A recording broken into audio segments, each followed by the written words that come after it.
अस्सलाम वालेकुम friends and welcome to history हमारे साथ। दोस्तों, इलाके औध के राजा, नवाब, तालकादार और जागीरदार शाना बशाना जंग कर रहे थे। मौलाना अहमदुल्लाह अपनी मुजाहिदाना सरगर्मियों से फर्जंदान औध के दिलों में आग लगा रहे थे। सावरकर ने लिखा है कि ये गैर मामूली शख्स 4 महीने से बिजली की सी तेजी से इधर उधर फिर रहा था और अपनी मौजूदगी से जोश और एहसास की रूह फूंक रहा था, मैदान जंग में भी और कौंसिल हाल में भी। उनको सिर्फ ये फिक्र थी कि किसी तरह दुश्मन की कमजोरी से फायदा उठाया जाए, क्योंकि कॉलिन कैंपबेल कानपुर जाते वक्त ओट्राम को आलमबाग में छोड़ गया था और अंग्रेजी फौज की तादाद यहाँ ज्यादा न थी।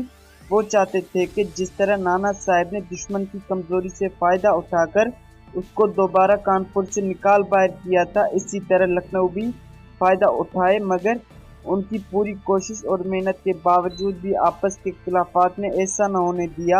हर चंद दूसरे इलाकों की इनकलाबी फौजें और अवाम लखनऊ में जमा हो रहे थे, मगर उनमें बदनज़मी, इख्तिलाफात और इंतशार था। जिस तरह आग जलाती है और पानी डबोता है, इसी तरह कुदरत का उसूल है कि जो कौम अपने दुश्मन के खिलाफ मुत्तहद व मुत्तफिक नहीं होती, इत्तेफाक और भाईचारा नहीं रखती, वो तबाह व बर्बाद हो जाती है। तारीख ने 12 अपने को दोहराया है। 12 आपस की फूट और झगड़ों की बदौलत कौमें सफ़ाए हस्ती से मिटी हैं और मुल्क गुलाम बन गए हैं। फिर अगर हिंदुस्तान में भी तारीख ने यही तमाशा दिखाया तो कौन सी अजीब बात थी। मगर क्या फर्जंदान वतन ने कोई सबक हासिल किया?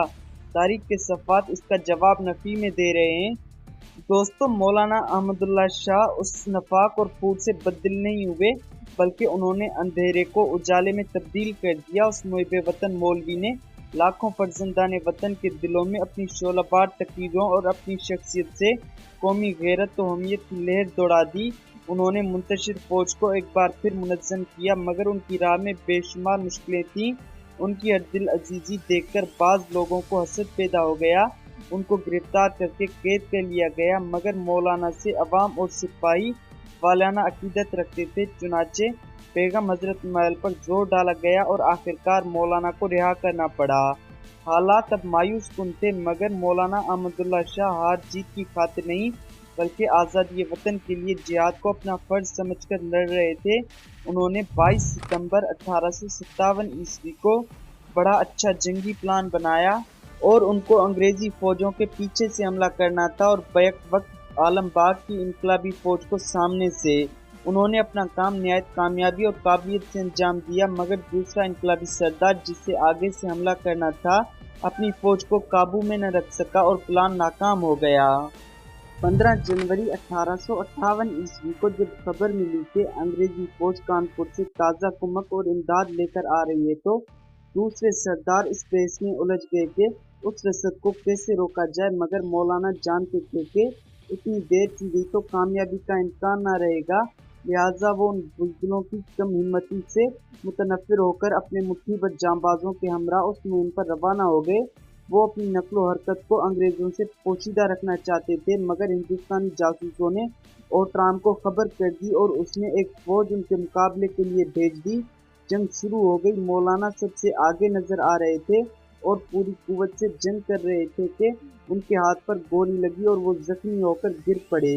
अंग्रेज अपने उस सबसे बड़े दुश्मन को गिरफ्तार करने के लिए बेचैन था, मगर इनकलाबी जानिसारों ने फुर्ती से डोली में बिठाकर लखनऊ पहुंचा दिया। आपके जख्मी हो जाने से इनकलाबी हलकों में फिक्र व तशवीश की लहर दौड़ गई। हर शख्स खैरियत मालूम करने के लिए बेचैन था। मौलाना से अकीदत व एहतराम के इज़हार का सबसे अच्छा तरीका ये था कि वो काम पूरा किया जाए जो उन्होंने शुरू किया था। चुनाचे उसका बेड़ा एक दलेर बरहमन वेदी हनुमान ने उठाया, जिसने 17 जनवरी 1858 ईस्वी को अंग्रेज़ों पर हमला किया। ये बहादुर बरहमन सुबह से शाम तक लड़ता रहा और शाम को जख्मी होकर गिरफ्तार हो गया।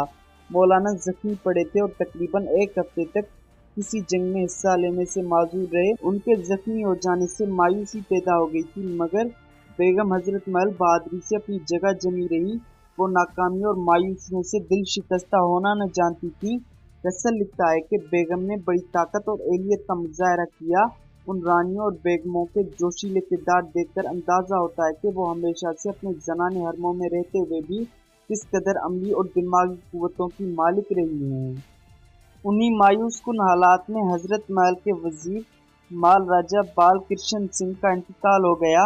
मौलाना अहमदुल्ला शाह बमुश्किल ठीक हुए थे कि जिहाद हुर्रियत का जज्बा 15 फरवरी 1858 ईस्वी को फिर मैदान में ले आया। वो कॉलिन कैंपबेल के पहुंचने से पहले ओट्राम को मजा चखाना चाहते थे। इनकलाबी सिपाहियों में बुज़दिली और मायूसी के आसार बढ़ते ही जा रहे थे और मौलाना की तमाम कोशिशें अब खाक में मिल रही थीं।